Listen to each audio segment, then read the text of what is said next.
In the VW ID4 EV, climate controls can be accessed through the infotainment system touchscreen.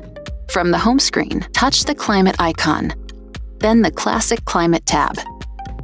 For ease of use, the auto selection maintains the temperature, fan speed, and air distribution automatically based on the number of occupants. The temperature for either side of the cabin can be adjusted by tapping the plus or minus icons, or by using the touch sliders under the display. Touch the fan icon to adjust the blower speed. If the fan is adjusted manually, auto will turn off.